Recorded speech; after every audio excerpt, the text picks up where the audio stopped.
Perintah Kaisar Naga bab 40. Dev tertawa dan menanti Yuki di tempat. Beberapa perempuan lewat ketika mereka melihat Dev. Tanpa sengaja, inkliriknya terus-menerus. Bahkan ada beberapa orang yang datang dan meminta nomor telepon Dev, tetapi ditolak olehnya. Tepat pada saat itu juga arah lain pusat pembelanjaan, Sana dan Yuna juga datang untuk berbelanja. Semalam Sana dimarah habis-habisannya. Jadi hari ini berpikir untuk pergi berbelanja dan membuat suasana hatinya lebih baik sedikit.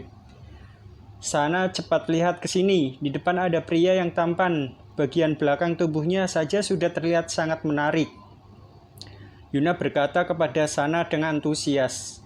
Mendengar perkataan Yuna, Sana pun bergegas memalingkan kepalanya. Dia melihat seorang pria tinggi memakai jas berdiri tegap di depannya. Hanya melihat bagian belakang tubuh orang tersebut, bisa merasa pria itu memiliki energi bak orang kaya. Jangan lagi hanya tampan, dari belakang saja, Sana berbicara dengan suara kecil. Tidak mungkin, saya bisa merasakannya. Dia pasti seorang pria yang tampan. Sana sekarang sudah memiliki Tuan Navarro. Pria tampan itu untukku saja. Setelah Yuna selesai berbicara, dia langsung bergegas berjalan ke sana. Sana juga terlihat ingin tahu, dia pun bergegas ikut ke sana. Pria tampan, apa kamu sedang menunggu orang? Yuni datang dan menepuk bahu pria itu dan bertanya. Tapi ketika pria itu berbalik badan, Yuna dan Sana tertegun di tempat. Date, mengapa kamu? Yuna terlihat sangat terkejut dan berkata. San juga terlihat sangat terkejut. Dia pernah bersama dengan Dev selama beberapa tahun. Tapi dia tak pernah melihat Sister Devdin tampaknya benar-benar bergantung pada pakaian. Cari kita pergantian pada pelannya. Mengapa tidak bisa itu? Saya melihat bahwa itu adalah Ananda Yuna. Dev langsung bersama Yuna berkata dengan wajah bingung. Barang di pusat pembelanjaan ini sangatlah mahal. Orang biasa tidak memiliki syarat untuk datang. Di mata kondisi keluarga Dev terlihat bahkan tidak menegah. Bagaimana bisa dia datang ke sini? Selain itu, pakaian yang dipakainya sekarang tampak sangat mahal. Keluargamu yang membuka pusat pembelanjaan ini. Saya datang jika saya ingin datang. Dev tidak segan untuk mengertakannya. Dan Yuna terlihat diam tak berkata. Tampangmu sekarang seperti katak yang memakai jubah naga. Kamu tidak bisa benar-benar berubah menjadi naga. Tidak tahu kamu beli barang murah ini dari mana. Memakai pakaian ini memancing gadis-gadis. Sana meludah ke arah Der. Dia bisa berubah menjadi naga atau tidak, bukan pelacur sepertimu yang berhak untuk menilai. Tidak menunggu Der membuka mulut, Yuki berjalan kemari dengan wajah yang dingin. Bersihkan kotoran yang kamu buat. Yuki menunjuk Sana yang meludahi pakaian Dev.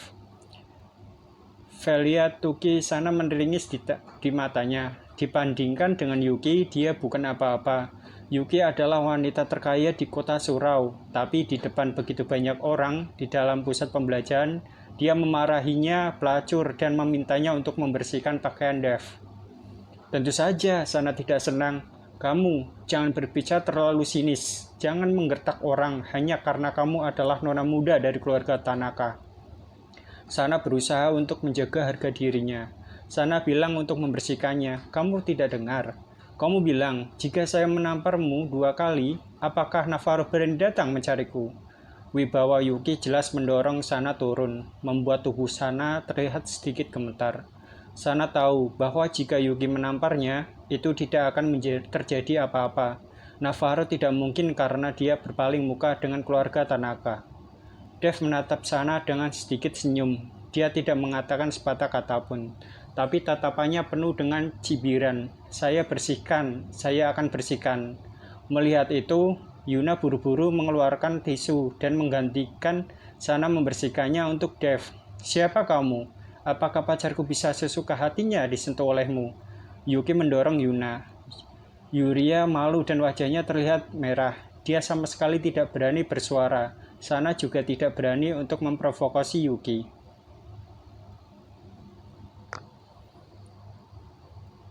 Bab 41. Kalian terlalu menindas, mengandalkan kekayaan dan kekuasaan, menindas orang awam seperti kita.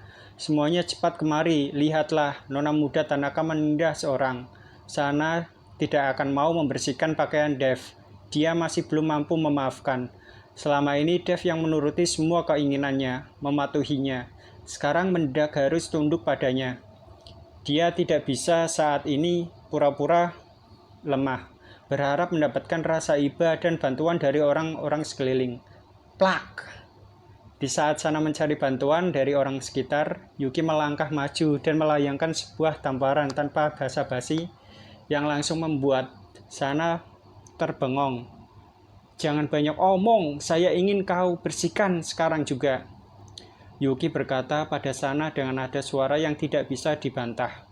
Sana menutupi wajahnya, pandangannya menyapu kerumunan orang di sekeliling. Tapi tidak ada yang membuka mulut untuk membantunya. Bahkan ada yang takut. Segera meninggalkan tempat kejadian, tidak berani berada di sana lebih lama. Sana menatap sikap Yuki yang dingin. Tidak ada pilihan, terpaksa mengeluarkan sehelai tisu. Berjalan perlahan ke hadapan Dev, berjongkok dan bersiap untuk membersihkan air liur di pakaian Dev. Dev menunduk kepala menatap Sana, wajahnya penuh tawa dingin. Tapi ketika Sana bersiap membersihkannya, Dev malah menghindar. Sana terpana, mengangkat kepala menatapnya. Saya takut tanganmu mengotorkan pakaianku. Selesai berkata, dia menggunakan tisu membersihkan sendiri. Kamu? Amarah membuat dada Sana naik turun, tidak tahu harus bagaimana menyerang balik. Ayo pergi! Dev menarik tangan Yuki, melangkah lebar meninggalkan mall. Sana menatap punggung mereka, sekujur tubuhnya gemetar karena marah. Menggerakkan giginya berkata, Dev, keparat kau, saya tidak akan membiarkan semua ini. Tetapi Dev tidak mendengarnya, karena sudah keluar dari mall. Hari ini kamu galak juga ya, tidak sesuai dengan identitasmu sebagai nona muda Tanaka. Jika tersebar keluar, pengaruhnya tidak baik untukmu. Keluar dari mall, Dev berkata kepada Yuki, saya tidak peduli, saya sebel kalau melihat Sana. Yuki menggertakkan gigi. Sekarang wajahnya penuh dengan amarah, kemudian menatap Dev. Kamu terkejut dengan sikapku? Tidak, tersenyum menggeleng. Ketika memamerkan kewibawaanmu, keren juga. Kamu suka, saya setiap hari memamerkannya. Yuki memutar bola matanya berkata, jangan. Dev melambaikan tangan menolak, segera mengalihkan topik pembicaraan dan bertanya, kamu mendadaniku seperti ini, sebenarnya mau membawaku kemana? Hari ini Indrawan menggelar pesta di Hotel Swasde. Tokoh-tokoh terkenal di kota Surau akan hadir. Dengar-dengar syarat untuk bisa hadir di sana sangat ketat. Tidak keluarga, tetapi lokasinya adalah hotel kita sendiri. Saya tidak perlu undangan, ku bawa kamu ke sana supaya diperkenalkan dengan orang-orang terkenal itu.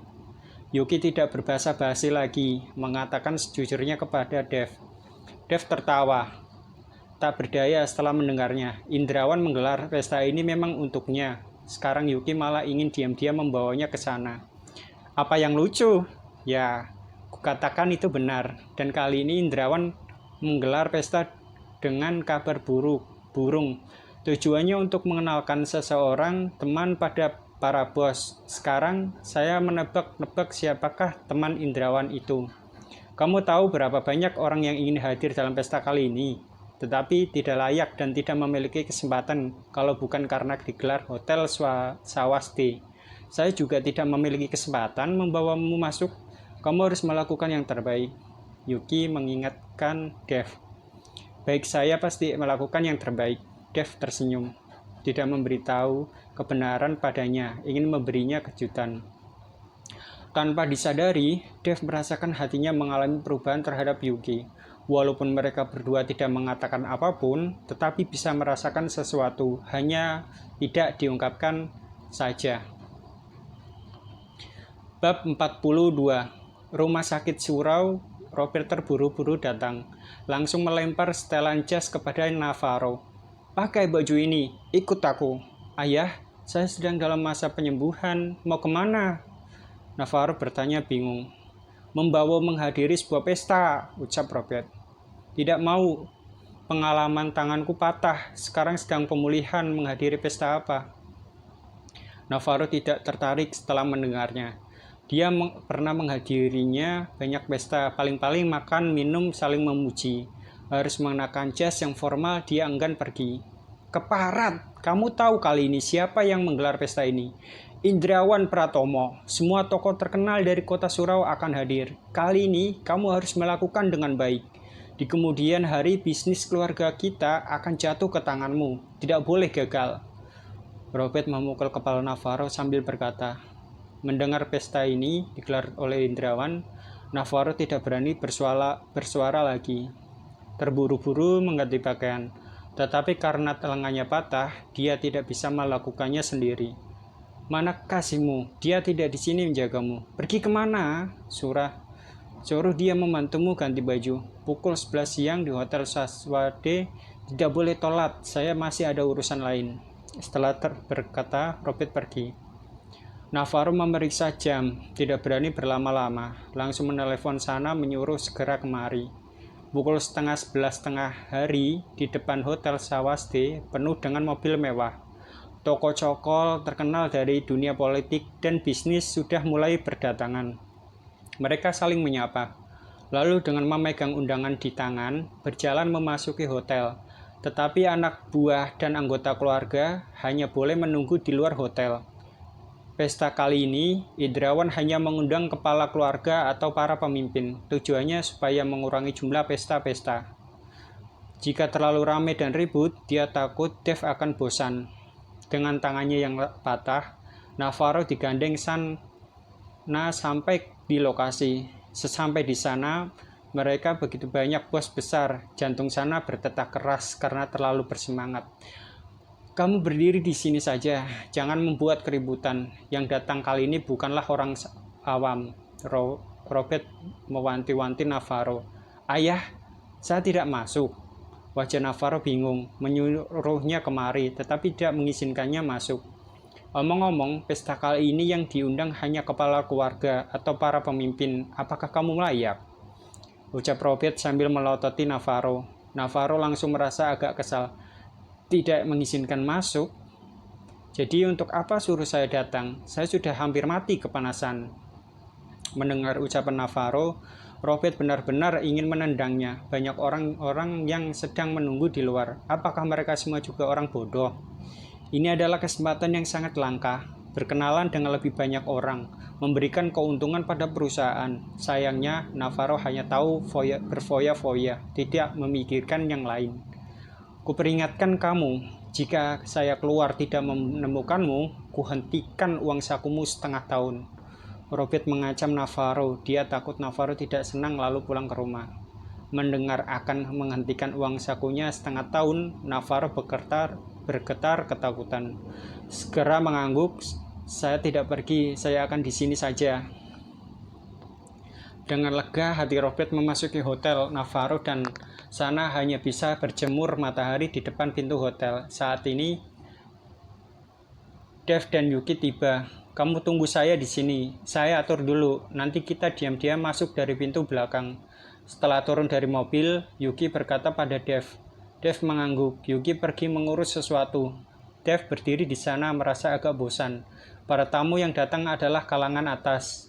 Dev tidak mengenal mereka, hanya bisa memainkan ponselnya dengan bosan. Mata tajam sana segera nampak Dev. Melihat Dev diacuhkan, bermain ponsel sendirian. Sana tertawa dingin. Kak Navarro, bukankah itu adalah Dev? Dia juga layak menghadiri pesta ini. Sana berbisik pada Navarro. Bab 43. Navarro memandang ke sana. Ternyata benar orang itu adalah Dev. Dan berjalan ke sana dengan mata bersinar dingin. Melihat ini, sana segera mengikutinya. Matanya penuh rasa benci menatap Dev. Kejadian di mall tadi, sana masih tidak bisa melupakannya. Dev, orang sepertimu layak berada di sini. Tahu tidak siapa orang-orang yang datang ke sini? Navarro menatap Dev dengan gaya arogan. Mengenakan baju baru, kamu ingin diri sendiri kalangan atas? Dev menatap. Ingin Navarro sekilas, tidak menghiraukannya. Dev, mana gayamu yang brutal seperti waktu di mall? Mana Nona Yuki yang cantik? Mengapa dia tidak membawamu masuk? Apa kali ini dia sendiri juga tidak bisa masuk? Wih! Sana kembali meludahi Dev dengan kasar. Kali ini ada Navarro. Dia tidak percaya ada yang berani menyuruhnya. Gelap lagi. Air muka Dev mencincin. Ingat, sebentar lagi saya akan menyuruhmu menjilat kembali seperti seekor anjing. Hahaha.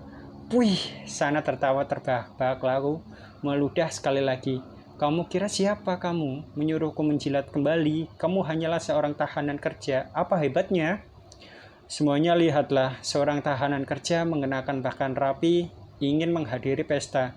Tidak bercermin dulu, Sana berteriak. Menarik perhatian banyak orang yang menonton. Wajah Dev datar, hanya diam melihat Sana yang berakting. Navarro, siapa orang ini? Terlihat asing. Saat ini, seorang pemuda seumuran Navarro bertanya. Perlu diketahui, orang yang datang ke sini adalah tokoh-tokoh terkenal dan terpengaruh di kota Surau, atau anggota keluarga mereka yang saling mengenal ataupun pernah bertemu muka. Tapi Dev terlihat asing, tidak seperti orang dari kalangan atas, sehingga penasaran dan bertanya pada Navarro. Oh, dia adalah mantan dari kekasihku, menjadi anjing peliharaan kekasihku selama 3 tahun. Bergandeng tangan saja tidak pernah, kemudian kujebloskan dia ke dalam penjara. Mendekam di penjara selama 3 tahun, 2 hari yang lalu baru saja kubebaskan. Navarro menjelaskan dengan tawa dingin. Penjelasan Navarro menyebabkan orang-orang di sekeliling memandang Dev dengan tatapan muak. Orang-orang yang berstatus seperti mereka tidak sudi berdiri bersama dengan tahanan kerja. Semua orang menjauhi Dev, berbisik, sarkas, ekspresi Dev seperti tidak mendengar semua ini. Dev, kamu belajar menebalkan muka di dalam penjara ya? Sudah seperti ini, mau punya muka berada di sini.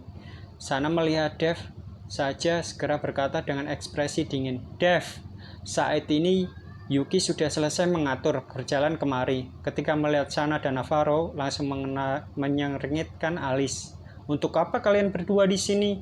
Tentu saja untuk menghadiri pesta, Sana berkata dengan sombong. Ada Navarro yang mendukungnya. Dia tidak perlu takut Yuki lagi. Wih! Dengan perkataannya, Yuki tidak dapat menahan tawanya. Menghadiri pesta? Mengapa kalian tidak masuk? Apakah karena tidak memiliki undangan? Tidak bisa masuk. Sana membuka mulut, tapi tidak bersuara, karena mereka memang tidak memiliki undangan, tidak bisa masuk. Melihat sikap Sana yang mengempis, sudut bibir Yuki terangkat, menarik tangan Dev berkata, kita masuk ke dalam. Melihat Yuki dan Dev yang bersiap masuk, Sana langsung terpana. Memangnya kalian memiliki undangan? Rahasia. Yuki tertawa. Sana hampir mati karena kesal. Tetapi ketika dia melihat Yuki dan Dev berjalan menuju pintu belakang, segera tersadar dan berkata, Kak Navarro, mereka berencana diam-diam masuk dari belakang. Mereka juga tidak memiliki undangan. Navarro juga menyadarinya. Segera maju menghadang Dev dan Yuki. Kalian berdua tidak memiliki undangan. Mana boleh diam-diam masuk dari pintu belakang. Kulaporkan kalian. Navarro, kamu bodoh ya? Hotel swasta ini milik keluargaku. Saya suka masuk dari mana terserah saya. Melompat masuk dari jendela, apa urusanmu? Tetapi Yuki menyapu Navarro sekilas, seperti melihat orang bodoh dan berkata, Navarro langsung tersedak, tidak mampu berkata apapun. Kalian berdua, orang ini, kalau mereka berani masuk dari pintu belakang, usir mereka. Pesan Yuki kepada beberapa penjaga keamanan. Siap, Nona muda. Beberapa penjaga keamanan langsung mengawasi Sana dan Navarro. Yuki menggandeng Dev memasuki hotel dari pintu belakang. Melihat punggung mereka berdua, Navarro dan Sana menghentakkan kaki sekali. Bab 44. Setelah Dev memasuki hotel, dia mengirim pesan kepada Yansen supaya dia mengusir Robert Kintan. Dia tidak ingin duduk makan bersama dengan keluarga Kintan. Lagi pula, dia tidak ingin keluarga Kintan mengetahui terlalu banyak tentang identitasnya. Dia ingin melihat sampai kapan Navarro dan Sana bersikap arogan di dalam hotel. Semua orang mengelilingi Indrawan. Wajah mereka terlihat menaruh hormat. Ada yang mengetahui Indrawan suka mengoleksi barang antik, sehingga mencarinya kemana-mana lalu menghadiahkan kepadanya. Di samping itu, Sekali pria parubaya yang berperawakan tegap, air muka dingin, bersikap waspada setiap skill. Ia adalah Benito, pengawal pribadi Indrawan, mantan personil pasukan Nagasaki. Koliko Ludowusamasil berada di sana. Dia sudah menjadi pengawalnya. Sekarang Indrawan sudah pensiun. Benito ikut pensiun senantiasa menjaga keselamatan Indrawan. Benito selalu berada di sisi Indrawan setiap kali dia muncul di hadapan orang banyak untuk melindunginya. Para hadirin, hari ini saya mengundang kalian. Pertama-tama, tidak menerima hadiah. Kedua, tidak membalas tentang hal apapun. Hanya ingin memperkenalkan seorang teman baru. Kalian jangan terlalu waspada. Indrawan melambaikan tangannya, memberi kode supaya para hadirin tenang. Dengan suara keras berkata, sebenarnya banyak orang yang sudah mendengar kabar. Hanya saja sekarang kabar ini disampaikan langsung oleh Indrawan sendiri. Banyak yang terkejut, tidak tahu apakah orang yang akan dikenalkan Indrawan memiliki latar yang menakutkan. Kalau tidak, Indrawan tidak akan begitu gembar-gembor. Mengapa Tuan Dev belum datang? Indrawan memeriksa jam, lalu bertanya pada Jansen. Mungkin hampir tiba. Jansen juga tidak tahu mengapa Dev belum tiba. Kemarin sudah diberitahukan dengan jelas. Begitu selesai berkata, ponsel Jansen berbunyi. Pesan dari Dev. Jansen memberikan ponselnya kepada Indrawan. Indrawan membaca pesan itu, lalu mengangguk sedikit. Pantasan Tuan Dev belum muncul, ternyata begitu. Saya kurang cepat tanggap. Selesai berkata, Indrawan menatap sekilas Robert yang berada tidak jauh dari sana, yang sedang menunggu kemunculan pemuda yang dibicarakan Indrawan. Bisa dianggap penting, orang Indrawan pasti bukan orang biasa. Jika bisa mendapat koneksi dari orang seperti ini, mungkin saja keluarga Kintan akan mengalahkan keluarga Makal. Robert sedang berpikir ketika Indrawan menatapnya dan berkata, Tuan Kintan. Tuan Indrawan. Robert melangkah maju dengan cepat begitu mendengar panggilan. Tuan Indrawan, ada pesan apa? Pesan hari ini tidak cocok untukmu, pulanglah. Indrawan langsung mengusir Robert di hadapan banyak orang. Mendengar itu, Robert terpana menatap tak percaya pada Indrawan. Tuan Indrawan, saya... Tetapi Indrawan tidak mendengar, dia selesai berkata. Langsung melambaikan tangan antar tamu. Melihat situasi seperti ini, meskipun merasa heran, tapi dia tidak mungkin bersikeras tetap berada di sini. Tak punya pilihan, dia berbalik meninggalkan tempat itu. Kali ini, semua orang menebak-nebak. Apa keluarga Kintan telah menyinggung Indrawan? Saat ini Yuki diam-diam membawa Dev masuk. Kedua orang itu sedang mengintip dari pojok ruangan. Kita sembunyi dulu, nanti jika pesta mulai, kita baru keluar. Dengan begitu, akan mudah ketahuan. Yuki berkata sambil melongok kepalanya keluar mengintai. Mengapa harus sembunyi? Kalau memang sudah masuk, kita keluar saja terang-terangan. Selesai berkata, langsung berjalan keluar. Yuki kaget, segera maju untuk menarik Dev, tapi tidak berhasil, sudah datang. Sudah datang! Setelah melihat Dev, Jansen berseru gembira. Indrawan mengangkat pandangan matanya melihat Dev. Air muka langsung berubah gembira. Melangkah cepat berjalan ke arah Dev. Saat ini, Juan yang berada di dalam kerumunan melihat kemunculan Dev. Lalu Indrawan berjalan mendekatinya. Langsung kaget sampai berkeringat dingin. Dia yang menyuruh Yuki diam-diam membawa Dev masuk. Sekarang jika ketahuan Indrawan, bukankah gawat?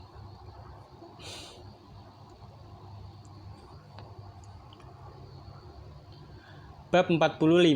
Juan melangkah maju dengan cepat, berusaha sebisanya memberi sinyal kepada Dev dengan tatapan, supaya Dev segera pergi, lalu menghadang Indrawan. Tuan Indrawan, orang ini adalah pelayan hotel kita, mungkin dia salah jalan, masuk sampai ke sini. Yuki berhasil mengejar Dev, menarik tangannya dan pergi. Mulutnya berkata, bagaimana kamu tunggu? Sebentar, Indrawan memanggil Yuki. Yuki berhenti, lalu melepaskan tangan Dev. Tuan Indrawan, ini semua salah saya. Pelayan sembarangan masuk. Nanti saya akan menjelaskan kepada Anda. Keringat dingin Juan mengalir tak berhenti. Takut Indrawan marah. Indrawan terpanah. Kamu bilang Tuan Colin adalah bawahanmu? Iya. Juan mengangguk, tapi dengan segera merasa kaget. Tuan Colin? Tuan tidak mengerti mengapa Indrawan mengetahui Dev bermarga Colin. Mengapa memanggilnya Tuan Colin? Iya, pestaku kali ini tujuannya adalah mengundang Tuan Colin. Kalian hanyalah pendamping. Indrawan mengangguk. Kali ini Juan dan Yuki agak bingung, tidak mengerti apa yang sedang terjadi. Tuan Indrawan, semoga saya tidak datang terlambat. Dev maju 2 langkah, berkata sambil tersenyum. Tuan Colin datang tepat waktu. Tidak tahu orang ini adalah Indrawan, berkata sambil menunjuk ke arah Yuki yang berada di belakang Dev. Tuan Indrawan, orang ini adalah putriku. Dia dan Dev berteman. Juan memang seorang pembisnis yang berpengalaman, reaksinya sangat cepat. Mendengar perkataannya, Indrawan terbahak-bahak. Pahlawan bersanding dengan wanita cantik, pasangan serasi sedunia. Mendengar perkataan Indrawan, semua orang beramai-ramai memuji Dev dan Yuki. Membuat Yuki inkrona tertunduk malu. Yansen maju dan melakukan gerakan mempersilakan untuk Dev. Dev juga tidak segan-segan, langsung berjalan menuju kursi utama. Sekumpulan orang mengerumuninya meskipun mereka tidak mengenal Dev. Tapi mereka tahu, di kemudian hari Dev pasti akan menjadi tokoh berpengaruh di kota Surau. Orang yang dihormati Indrawan dan Yansen dan merupakan menantu dari keluarga terkaya. Tanaka, orang seperti ini tidak boleh diprovokasi. Juan dan Yuki bertatapan, lalu mengikutinya. Setelah Dev duduk, Indrawan duduk di sisinya. Dan di sisi lain kosong, tidak ada yang berani duduk. Nona Tanaka, tempat ini untukmu. Kalian berdua harus duduk di berdampingan. Indrawan melambaikan tangannya kepada Yuki dan tersenyum ceria. Wajah Yuki meronta merah, duduk di samping Dev dengan malu. Juan duduk di sisi lain Yuki. Seharusnya yang duduk di tempat ini adalah Yansen. Hanya saja, jika Dev dan Yuki adalah pasangan kekasih, maka Juan adalah mertuanya. Yansen tidak berani berebut tempat dengannya. Semua orang duduk di tempat masing-masing. Indrawan memegang segelas anggur, berkata kepada Dev, Tuan Colin, anggur ini mewakili rasa hormat saya padamu. Indrawan tahu, setelah dia bersolang gelas pertama, hal selanjutnya tidak perlu lagi diurusnya. Orang-orang yang duduk di sini bukanlah orang bodoh, tahu harus bagaimana bersikap. Tuan Indrawan terlalu sungkan. Dev mengangkat gelas anggurnya dan meminum habis dengan sekali tenggak. Ketika Dev meletakkan gelasnya anggurnya, mendadak Indrawan terpana, karena dia melihat jas baru yang dikenakan Dev. Ada bercak ludah yang diludahkan seorang. Tuan Colin, pakaianmu ini. Indrawan menuju ke bercak ludah di pakaian Dev. Ketika saya berada di luar diludahi oleh seorang yang tidak bertindikan.